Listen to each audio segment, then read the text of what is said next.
Zweig Group invites all AEC industry leaders to the 2024 AEC Small Business and Entrepreneurship Forum, the premier event for small firms in the AEC sector. Experience innovative strategies and insights on May 21st, crafted by Zweig Group's industry experts. Engage in keynotes and interactive sessions focused on recruitment, retention, and business growth. Join Zweig Group for this unique networking opportunity and take your business to new heights. Secure your spot today and be part of the AEC industry's future. Visit zweiggroup.com for more information. The Zweig Group team looks forward to welcoming you.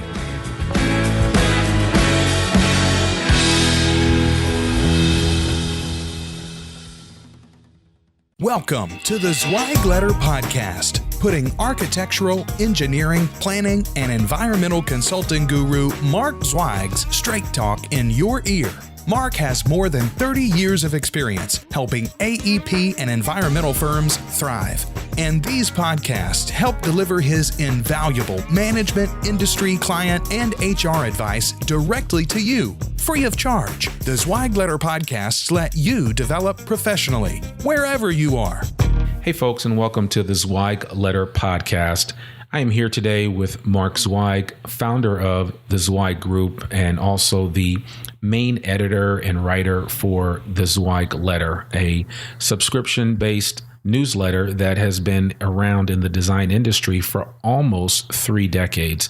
And today we're excited because we're starting a new format with our podcast where instead of having Mark read his articles verbatim, we're actually going to have a discussion and learn a little bit more about his thinking on all the articles that he writes. And today we are going to get a chance to talk about actually a very important topic that, obviously, if it happens to us, it's a very unfortunate situation. But I've always said to people that you should be prepared in season and out of season. And certainly when it comes to this issue, it's something that we need to think of. And the article is when a key person jumps ship.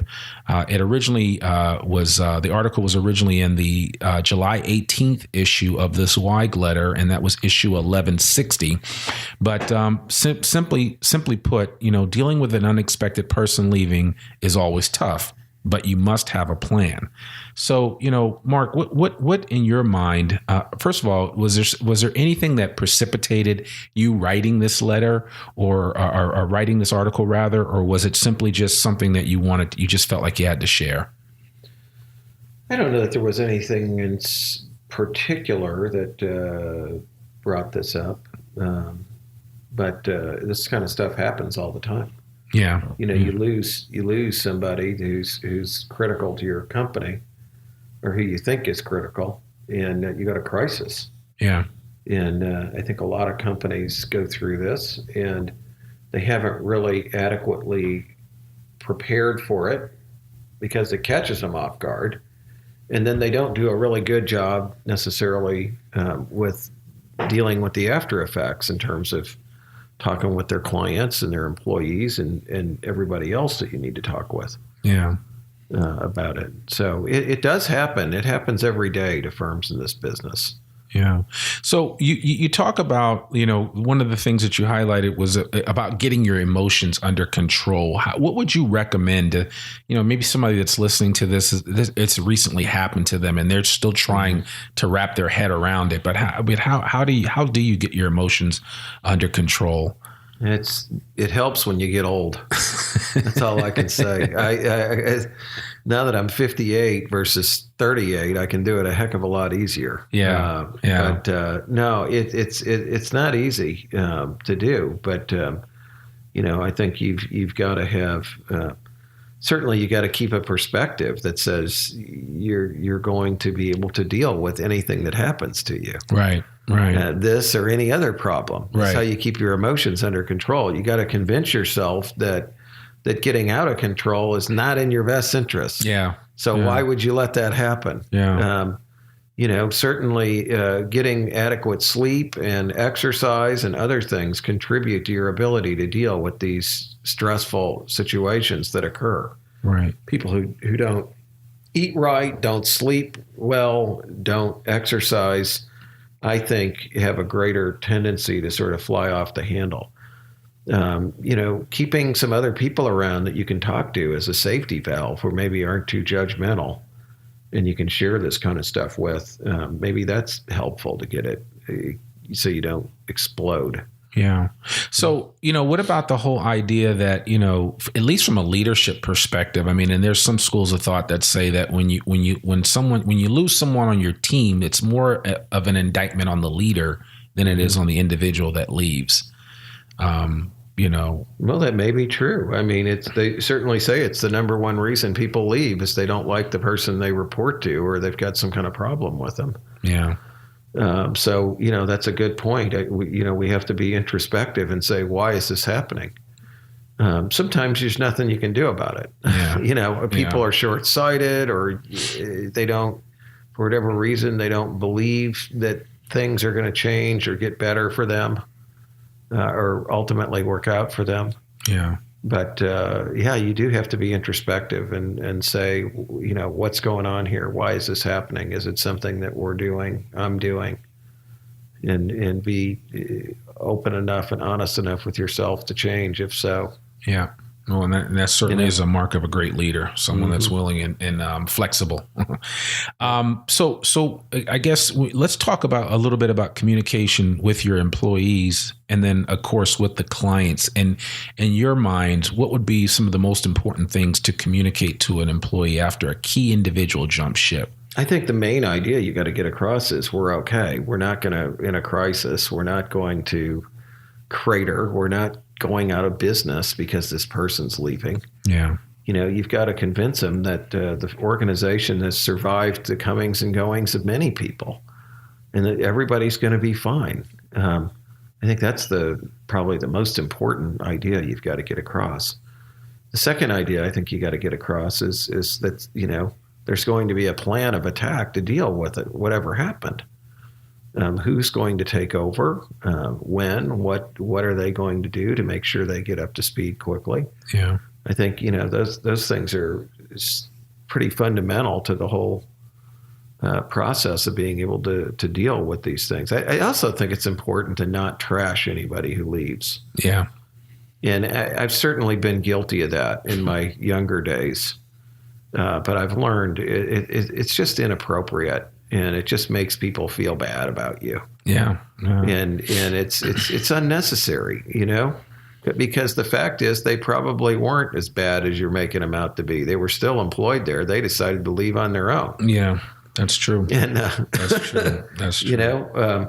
So it just makes you look bad to everybody else. So I think it's, even if you feel better about it, you're better off to not do that. I always hate that when somebody leaves and they're like, well, good riddance, Well, if that's the case, then why in the world would we have kept them as long as we have? Exactly. I mean, it just makes the company look bad and the individual saying it look bad. Yeah. Yeah. No, it's almost as much an indictment on that person that remains as it is the person that left. So, so tell me, this key senior project manager that leaves, I mean, what type of Band-Aid or solution do you find with regard to interacting with their, those key clients that were working with this individual? How do you deal with that?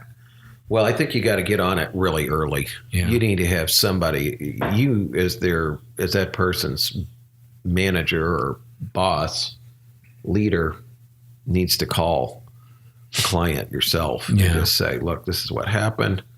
So-and-so has left or is going to be leaving us.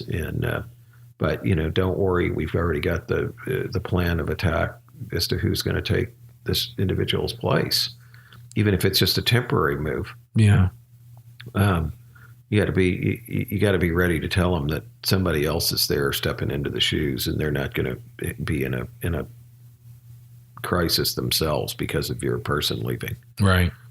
So that's the main thing. Would a trip, say you're working with an out of town client, and would a trip even be warranted depending on the level of the client? It certainly could be. Yeah. I wouldn't say no to that. Okay. It'd probably make them feel better if they got to see somebody. Right. But not everybody can see you, and some clients are too busy or too scheduled that they don't want to see you. They just want to know that their job's going to be taken care of. Yeah. Mm-hmm. Yeah. Okay.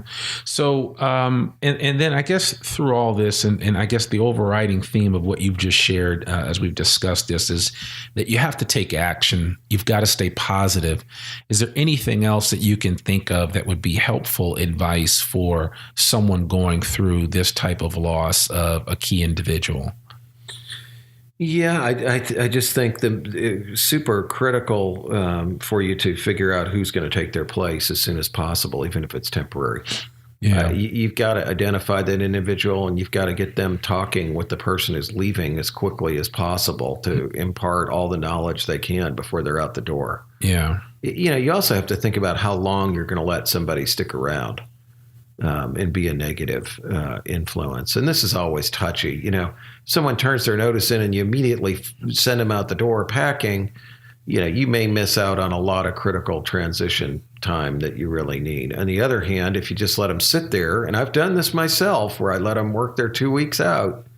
And in fact, even recently, again, in another business that I'm associated with, and the guy is literally recruiting people who work with him, trying to go to the other place. That's unacceptable. Yeah, it's just bad. So it sounds like it's a judgment call, and you should keep close reins on the situation and know what's happening. Yeah, I think you really need to. I think you should talk with the person who's leaving honestly and say, we need you to help with this transition, but we don't want you out there trying to recruit other people to go along with you. It's just not appropriate. Yeah. No, well, that makes perfect sense. So, well, I certainly hope that information and that insight from Mark is helpful to folks. I know it is to me. It's just as a reminder when we're consulting with clients, as we do on our side of things in the recruiting space, that we constantly have to encourage clients when they lose a good person that you can find someone else to replace them. So, if you're going through that and you've had problems in the past of keeping good people and you need some more advice. You're always welcome to reach out to us and gain some additional insight and information that might be helpful to help your organization run a bit smoother. And so we hope this information was helpful for you today and that you enjoy this. And in this new format, we are really looking for feedback from everyone with regard to the Zweig Letter podcast. Again, we are having Mark share and give some insights on his articles as opposed to just reading them verbatim, which while it's great to hear his voice read, it'd be better just to hear him think. He's got so much wisdom, and we certainly want to capture as much of that as we can in digital format. So it's great. I also want to encourage you to check out the Zweig Letter. This is a shameless plug for the Zweig Letter. It's been running continuously since 1992.